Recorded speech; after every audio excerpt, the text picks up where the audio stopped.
May 27th, 1996. A day that would shake the very foundation of the professional wrestling landscape.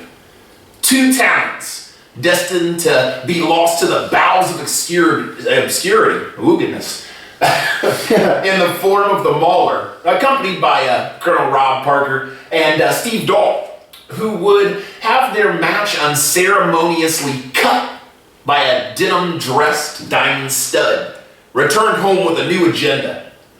This was the spark that would ignite the true flame of the Monday Night Wars as two WWF release talents, Scott Hall and Kevin Nash, would run roughshod over the WCW locker room for weeks. They would threaten the prospect of a war that would consist of 2 to 3 teams on a collision course for the soul of WCW.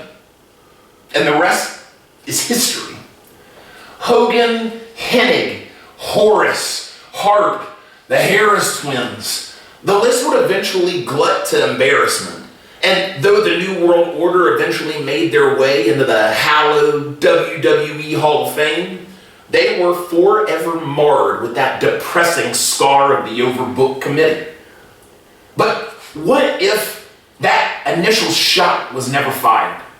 What if Vince McMahon chose to pony up that dough to keep both Diesel and Razor Ramon happy and at home under the umbrella of Titan Towers? What if Scott Hall and Kevin Nash never left the WWF? My name is Chad Allende, aka the Caramel Kraken, and to my right here is Steve. I am known as the Soldier of Fortune.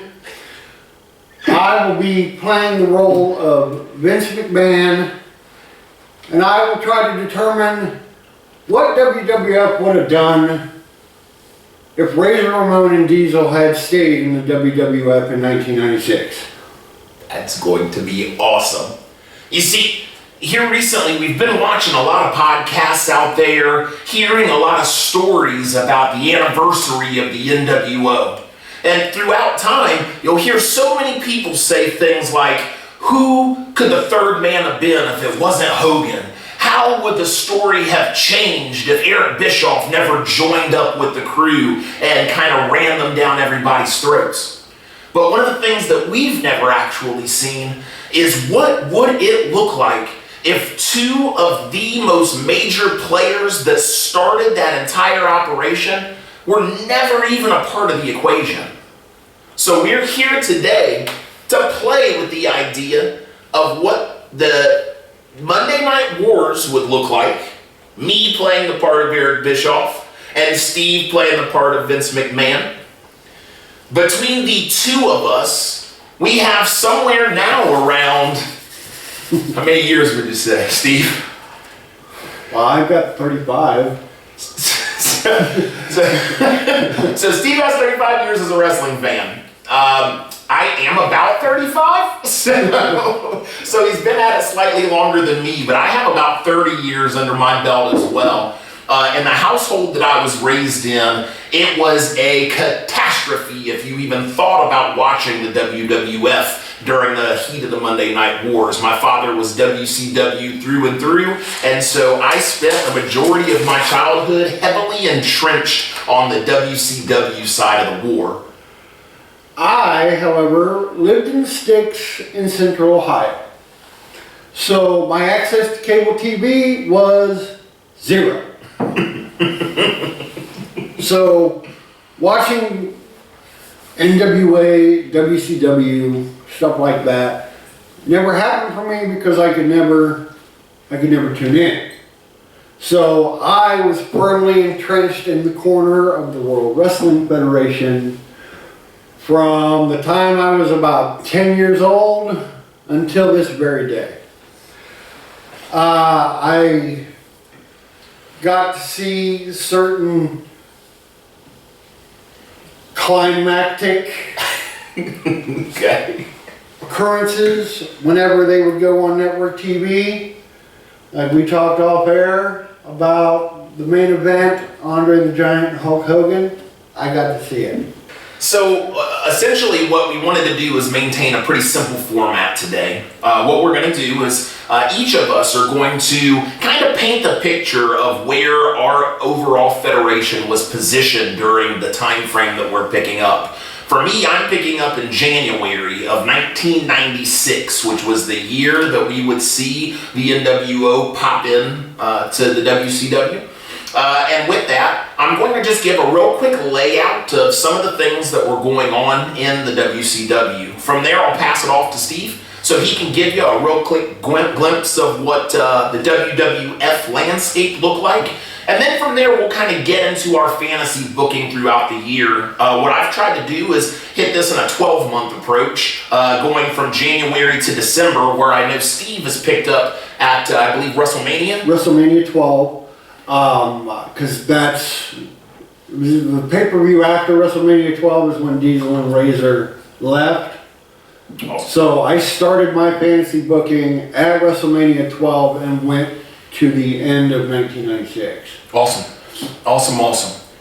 Well, I'll go ahead and get us kicked off here. So in order for us to really do this right, we have to have a working understanding for some of the key players that were in place within the WCW. For almost a decade leading up to the January of 96, Sting had been positioned as kind of the face of the franchise. He was really the #1 babyface that had been appointed both by Eric Bischoff, but also by Eric Bischoff's predecessors throughout time. As the ultimate babyface, he was a guy that was heavily leaned upon, always close to the title picture, and spent an extensive amount of time kind of serving as the heart and soul of WCW, something that he still carries around with him today in AEW and the other spaces that we found him in. But there was a very small transition that was taking place. A year or so prior, Hulk Hogan and Macho Man Randy Savage both had made jumps to the WCW, and with these two coming in, Hulkamania was alive and well, placing Sting kind of in this very strange position where he was no longer the top babyface. He kind of trickled down that line a little bit, putting Hogan and Savage up front, and superseding the Painted Prince just based on star power alone. This demotion would move Sting into kind of that mid-card space where he would tag with Lex Luger and win tag team gold in January from Harlem Heat. But this was way down the line of what, the expectation it had been for Sting for quite some time. All right, I'm going to stop you right there. I'm ready for you. Okay. Even though when I was a child I did not watch WCW. Mm-hmm. In 1996, I am very much an adult at this point. Okay. So I moved out of my house. Okay. I realized civilization. Nice. And was able to get cable TV. So I was watching WCW at this point. I just was not paying much attention. Okay. I paid more attention once Hogan showed up. Okay. And you said that Sting was kind of moved down the pecking order a little bit, and I'm going to disagree with you there. Okay. Okay? Because after the initial 94 Bash of the Beach, Hogan versus Flair, Mm-hmm. Everybody, because I think it was the match that everybody always wanted to see but never got to see. That's right.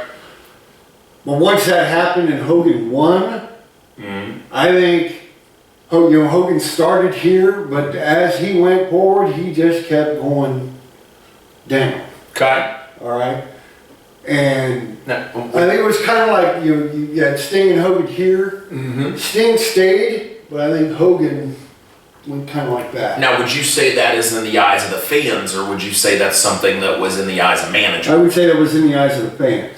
So that's where I think you and I are having a fundamental difference here, because my stance on Hogan is based solely and simply around his relationship within the managerial aspect. Okay, Where and Bischoff placed now, him and the people that he worked with. That I will agree with. There it is. But as far as from the fans' eyes, Mm-hmm. which is the only eyes I can draw off of, Yep.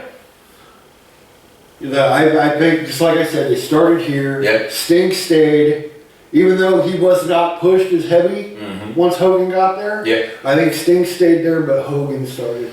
So I won't disagree with you as it pertains to the fans in any way, shape, or form. I do think that Sting has always held a high regard in the alternative WWF fans' eyes. I think Sting's always been high on that list and always will be high on that list based off of his status everywhere from Surfer Sting all the way back, and what was he, the Blade Runners with the Ultimate Warrior, the Dingo Warrior, or whatever the heck he was called 1,000 years ago. He was Rock. Was he really? I think it was Rock and Sting and the Blade Runner. Okay, all right. Anyone in the comments can probably eviscerate me because I got that wrong. but I would say, and again, I think from the managerial aspect, I think that Hogan had been kind of pushed and affixed to a position where he had a main storyline. He was a guy who was in the running for the title, while they had pushed Sting down to take the tag team gold with Lex Luger. Okay, yeah, and I'll agree with that. Just, I think in the fans' eyes, I think once the Hogan aura Certainly. kind of subsided, Yeah. I think Sting stayed where he's at. Hogan just kind of slipped down the... Okay. I'll take that. Even though Hogan was the world champion, Yeah. I think Sting stayed where he was at. Because I was listening to Bischoff's podcast. 83 weeks. Yeah. Yeah. And they were talking about Halloween Havoc 94. Okay. The Flair retirement match. Yeah, absolutely. Where in the fans' eyes, they wanted Flair to win because he was WCW, and they wanted Hogan to lose and have to retire. That's right. So, and that's another reason why I kind of called you out on that a little bit. From the fans' eyes, Sting was a man, Hogan was, I won't say junk, but heading towards the junk pile. That's right. And I would say it kind of jumping ahead of the schedule a little bit, but I think that was something that Hogan also realized himself, which was one of the determining factors in him making the decision to eventually join the NWO, right? He wanted to change out because Hulkamania red and yellow was getting stale and old to the new base of fan, which kind of touches me on 96 really seemed to be, in my opinion, kind of the rise of what's now classified as the smart mark. Yeah. 96 really seemed to be that time that the fan that knew a little bit more about the industry than ever before. And this was something that Eric Bischoff, as a kind of a leader in that locker room, really seemed to want to capitalize on.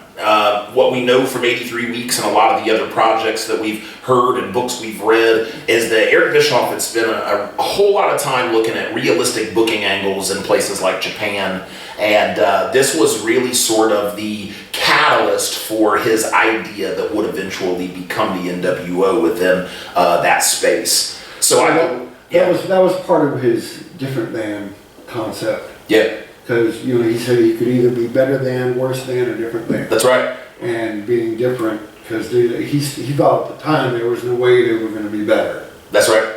Yeah, although they didn't have the resources. I think towards, when the NWO was really hot, I think they actually did get to the point where they were better than. Yeah. And I think with WCW, the in-ring product was always better than. I agree with that 100%. Yeah. So I say from that, as it pertains to the landscape at that time, the heavyweight title was kind of getting tossed around like hot potato at this moment. In January, we're talking it's bouncing off a Flair, it hits the Giant for a period. And I don't want to jump too far ahead because I will cover that as we move throughout the months and time. Mm-hmm. But this was kind of a time frame that really seemed like WCW was starting to cultivate their actual image of what they wanted to become. They didn't really know 100% what they were, so I felt like this was the time frame when that really happened. So with that, I'm going to kind of leave it there. With that, this is like the landscape of WCW. We have Eric Bischoff currently as a main player. We have Hogan, Savage, Luger, Sting kind of all affixed around that top card. Mm-hmm. And so I just kind of wanted to put that out there just to kind of put everybody on the same page of where we're at in time. Okay, well, I actually had the foresight to do what was happening in WWF at the time in a voiceover, and we're going to go ahead and cut to that right now.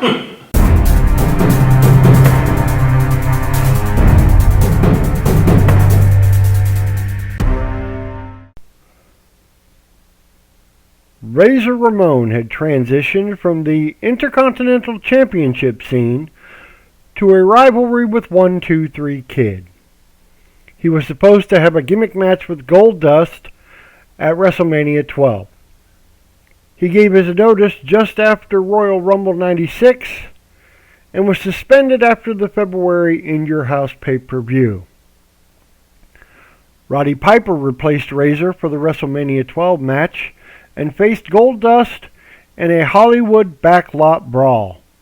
Razor served his suspension and made his final televised appearance at the Good Friends, Better Enemies In Your House show and lost to Vader. Diesel began a program with The Undertaker at Royal Rumble 96. Undertaker challenged Bret Hart for the WWF Championship in the Royal Rumble main event. Diesel and Undertaker crossed paths in the aisle and had an altercation prior to the championship match, as Diesel was the final man eliminated in the Royal Rumble match that had taken place just prior to the main event. Diesel would return to the ring and cause the main event to end in a disqualification, costing Undertaker the title. Undertaker will return the favor and cost Diesel the title at the February In Your House pay-per-view. From underneath the mat, Undertaker would cut a hole in the ring that was surrounded by a steel cage and pull Diesel into the hole, which allowed Bret Hart to escape the cage. Undertaker and Diesel faced off at WrestleMania 12, where the Dead Man scored the win. Diesel's final televised appearance was at the Good Friends, Better Enemies In Your House show, where he lost in a WWF Championship match against Shawn Michaels. Diesel and Razor Ramon performed at a Madison Square Garden show on May 19, 1996. At the conclusion of the main event, which was a WWF Championship match with Diesel challenging Shawn Michaels inside a steel cage, 4 members of the Clique, Michaels, Diesel, Razor, and Hunter Hearst Helmsley, met in the ring and had a group hug. This meeting broke several unwritten wrestling rules because at the time, Michaels and Razor were babyfaces, while Diesel and Helmsley were heels. The backstage reaction to this saw Helmsley get punished for the incident. Michaels was considered untouchable at the time due to holding the WWF Championship. Diesel and Razor were gone, so it was useless to punish them. Hunter took the bullet for the group. He was supposed to win the 1996 King of the Ring tournament. That was changed as it was a part of the punishment laid down on Helmsley. So that is what was happening in the WWF up until the point where Razor Ramon and Diesel had left the company. Nice. Yeah, it was nice and short and sweet and to the point. It's beautiful. Because, and I'll probably let you in on some of the sauce here. Steve does the video editing, and video editing kind of sucks. Chad wants to learn the video editing, but not because he wants to do it. Just because he wants to know how hard it is. You want to find out how bad it sucks. Okay, so now kind of knowing this to be the case, this gives us a great opportunity to pick up, for me, with the WCW landscape in January. So kind of knowing that Bischoff at the time had this interest in taking the product in a different direction, as Steve had said earlier, better than, worse than, or different than. Him being able to take the product in a different direction was based 100% on creating a type of blended storyline that would really push the elements of kayfabe. Put people in a position where they weren't really sure what was real versus what was fake. And, he would choose to utilize the outsiders in real time to do this. Now, to tell my revamped version of what this would look like, what I'd like to do is take you guys back to a Monday Nitro on January the 15th. when at the time Surfer Sting starting to kind of allow the hair to grow out a little bit. It's not not bleach blonde anymore. We're starting to go into a little darken up a little bit. So we're looking at Surfer Sting time frame, and this January 15th is when Sting would challenge WCW Heavyweight Champion Ric Flair for the title. Now, in real life, this match would end in a Flair win after Lex Luger and Jimmy Hart came down to ringside. Sting went for a Stinger Splash.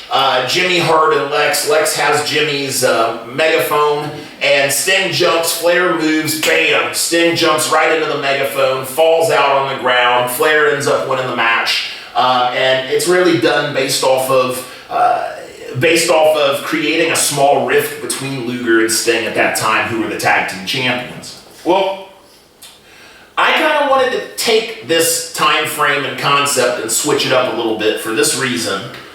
I do believe Eric Bischoff is going to be on the blended storyline train for the entirety of '96, with or without Hall and Nash arriving in the pipeline or potentially showing up. With that, there was a very intriguing character who was moving around WCW in a very aggressive and new age fashion, and that individual was the loose cannon Brian Pillman. And so Brian Pillman, deeply entrenched in this loose gimmick, or this loose cannon gimmick, which allowed him to kind of come in and out of the kayfabe realm. Sometimes it seemed like he was crazy. He was throwing everybody off. There's a great Dark Side of the Ring video, I think, that they just posted earlier this year that covers some of his life and some of the things that he was doing during this time frame. But I think Brian Pillman is the perfect catalyst to start a realistic story under Bischoff's watch, all the way back in January. Because I remember when Brian Pillman basically scared the dog shit out of Bobby Heenan.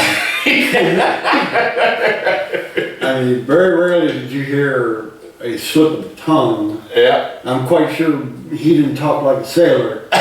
Because he damn sure did that time. Like, what the fuck are you doing? That's right. Grabbed the neck. When he grabbed the neck, that's right. So what if, in this alternate reality that I'm creating in January, what if in the midst of the Sting and Flair championship match, instead of Luger and Jimmy Hart and that aspect of things happening, what if Brian Pillman attacks Sting? Sting, who is a made man by this point. And what we recognize about Brian Pillman is that he is in major pursuit of a contract later that year. So he has all the ammunition that he needs to want to put the pressure on somebody else that's highly respected within the industry. Because if you listen to Eric Bischoff talk about Brian Pillman, one of the things that he said was he loved Brian's work. He thought Brian was an incredibly talented athlete, but the one area where he had trouble with Brian Pillman was that he was not going to be able to convince other people to pay Brian Pillman what Brian Pillman wanted. Yeah. So this kind of starts him getting towards being worthy of that. That's exactly right. This is an opportunity to elevate him from kind of that mid-card weirdo spot into he's now firmly affixed to a potential storyline with two of the biggest names in the company in WCW in January. So in that match, he attacks Sting as a statement. But as he attacks Sting, the matchup ends in a disqualification after Pillman pummels the icon with a steel chair. A broken Sting lays lifeless on the canvas as Flair and his ladies at the time, which should have been Woman Liz and Deborah, all three, they all flee to the back. Pillman stands proudly over Sting with a microphone in his hand. And he says, "Another one bites the dust. You're no booker, but you are a bitch standing in my way." This is the only message he leaves as he mocks that lifeless Sting in front of the entire crowd. This is the only thing that I have booked for my January portion of time. Really? Mm-hmm. Okay, well you can keep going because I didn't start mine until WrestleMania. Right. So that's when, you know, Diesel and Razor were getting ready to leave, so I started with WrestleMania 12. I love it. It's beautiful. So we move from January into kind of the next element of things. As time progresses, Pillman's antics become more and more shaky. leading to that very infamous Kevin Sullivan match at Super Brawl 6 in February. But I respect you, Booker. This matchup ends the exact same way with the "I respect you, Booker Man" line that casts the kayfabe operation completely aside. Yeah. Right? So now we're looking at a situation where we've had this guy crash a match with Sting. We've also had this guy come and deal with Kevin Sullivan. And kind of take that disqualification and walk away, throwing everybody off at this time. So do you have Pillman serving as like kind of a tweener at this point? Pillman, I would say, is a tweener at this point. Okay. I would say that he is on the brink of becoming the cool bad guy that the NWO would eventually kind of progress into. Okay. Because he's a rebel. He does what he wants. He goes where he wants. He says what he wants. And I think that, there's enough realism in that character already that people are starting to question, like, well, is that real? Did that actually happen? Or is it like you know what I mean? When you have a lot of this stuff is scripted, but that wasn't. That's exactly right. It feels so off. Because the Bobby the Brain Heenan stuff is in there. You have all these things that just have you looking at Pillman as this like, ugh, this seems more real than the other things we're looking at. So, now, something that I want to come back to is this beating that Sting took in January. This beating was so significant that Sting gets put on shelf for a few months. Okay. We're talking Pillman just annihilated him with that steel chair. So we're talking about possibly rehabbing of a major back or neck injury, which leaves Lex Luger alone with the tag team titles. So in late February, Lex has to vacate those titles because he doesn't have a partner. Okay. This now kind of consequently allows Luger to move up the card. Okay. Luger is now going to be in the heavyweight title picture a little bit earlier in the process than what he was, because he did win the championship in '96. 97. I think he won in '96 as well, as a short reign. I think he lost to Flair. No. He didn't at all? No. He won, he wrapped Hogan, I think it was in Auburn Hills. Okay. It was in '97, right before Road Wild. Okay. And then at Road Wild, he dropped it right back to Hogan. That must be what I'm thinking about then. Okay. So for this then, he's going to take it a year early, potentially, because he will, in this arc in time, steal that title, that heavyweight title. Okay. Steal it or actually he'll win it. Okay. No, he's a babyface. Okay. So at this moment in time, we now are kind of looking at the situation where Luger will be moved up the card because Sting is out of there right now. Now, there was a time I'm jumping ahead a little bit, in May, where Sting had a match against the Giant at Slamboree on the 19th for the heavyweight title. Yes. I will, for all intents and purposes, when we get to May, I will be putting Luger in Sting's place because Sting is still on the shelf. Okay, well, we can cover that when we get there. Certainly. The question that I'm going to have for you, and I'm going to ask it now so that I don't forget to ask it later. Yeah. You have, in that match, Luger and Hart got into it again, and I think the megaphone tossed in and hit Sting, and that's what cost him the match, because I think he got chokeslammed and pinned right after that. Okay. You have Luger in that spot now? Yep. It's not going to end that same way. I would hope not. Luger's not going there to take the same beat. Who's Jimmy Hart going to overpower to throw the megaphone? Because I remember Dusty Rhodes said, so you're telling me that Jimmy Hart is stronger than Lex Luger? That's a funny conversation to have. Yeah. No, that's not going to happen. So that takes me in through February at this moment in time, right? We've come through Super Brawl. Luger has vacated the tag titles, and we are beginning to trickle into March. Okay. Now, as we trickle into March, I go, as it's explained in the world of Bischoff and most of the other people that cover this in real life, Pillman, they kind of tell him, what's the weird thing that they had where, hey, I want to help you make more money, so you're going to go to these different places and have this ability to still operate, being paid by WCW, but popping up in other locations. He still was under a WCW contract in March when he showed up at CyberSlam for ECW. ECW, yeah. And so with this, one of the things that I would like to do is I would like to keep that piece of the canon in place. I want him to show up to ECW Cyberslam March of '96, still under his WCW contract. So instead of being an actual rogue, he's going to be a rogue under the WCW banner. 100%. Okay. And this is something that he and Bischoff are working because he is part of Bischoff's long-term storyline of creating that sense of realism. Okay, now, I only have one problem with that. Okay. Okay?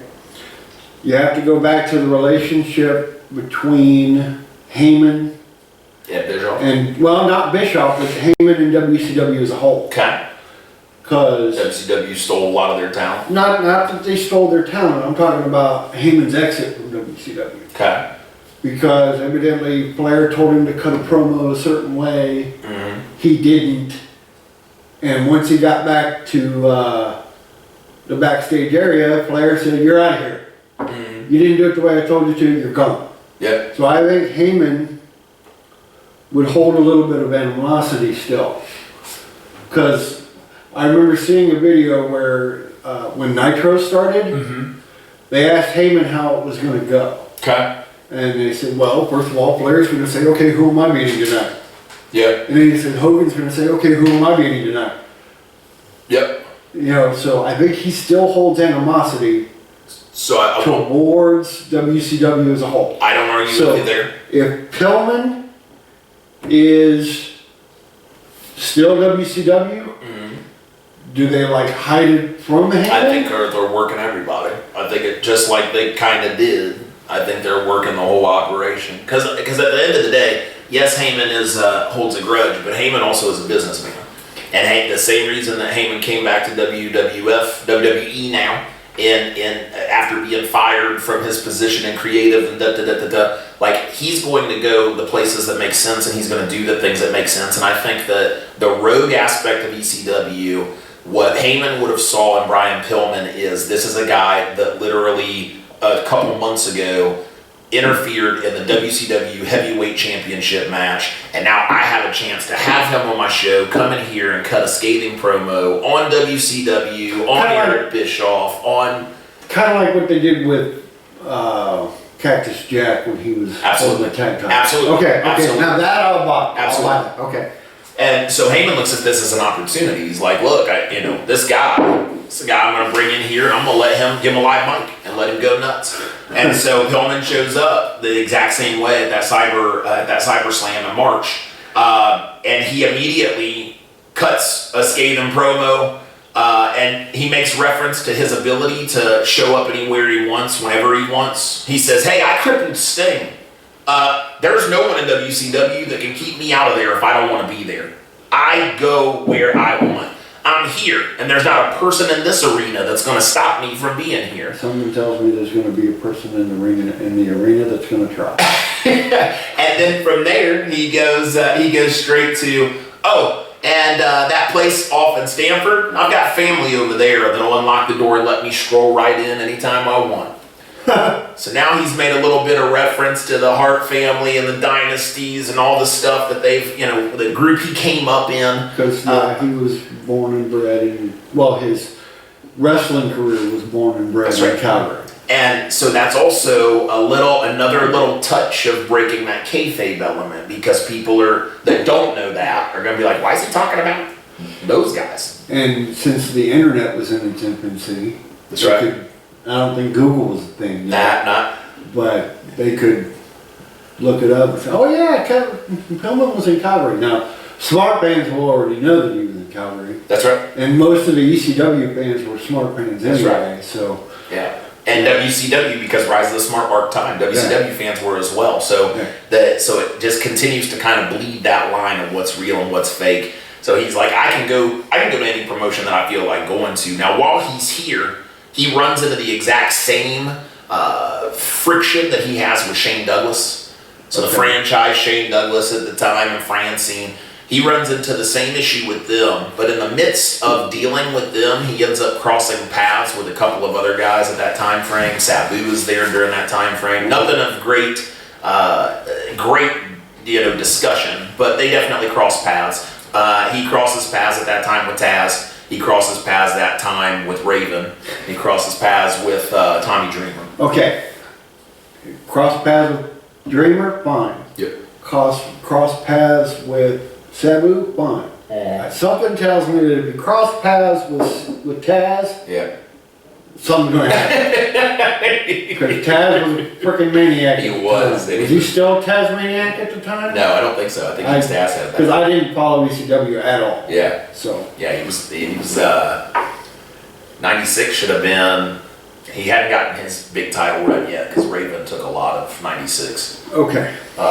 with the belt. But Taz was but he was still running around crushing people. I think he might have been in a feud with RVD or Sabu during that time frame. Something tells me Sabu. Okay. I'm thinking Sabu. Because he was with Bill Alfonso and they were part of that little group, and then that's all sort of slipped off. Was that He was their Team manager. Taz or is that what they're That's doing Team Taz, now? what they're doing now. Okay. Yeah.